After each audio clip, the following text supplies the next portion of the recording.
How to freeze column in Excel. Hi everybody and welcome back to our channel. In today's video, we are providing you with step-by-step tutorial that we can follow up. In order to do so it stays visible while scrolling. So let's get started.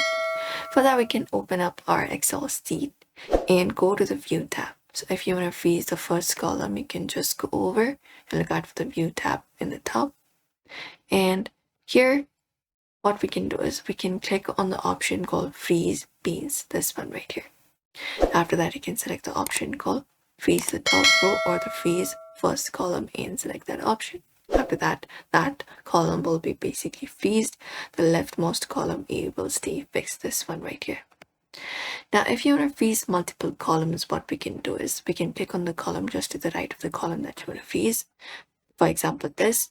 After that, you can go to the View option, click on Freeze Beans, and click on Freeze Beans once again, and go ahead and freeze it.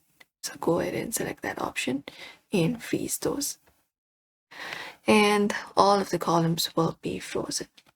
If you want to unfreeze that column, you can go to the View tab once you've selected it and select the option of Freeze Beans and click on the option called Unfreeze Beans, and it will unfreeze once again. And that's it. We can freeze rows and columns together. You can select the cell before and to the right of what you want frozen, and again click on Freeze Beans and select the option of Freeze Beans and confirm it up, and that way your rows and column will be frozen. Great for keeping headers visible in large data sets. So that's it everybody. We hope this video was helpful. Give this video a like and subscribe for more.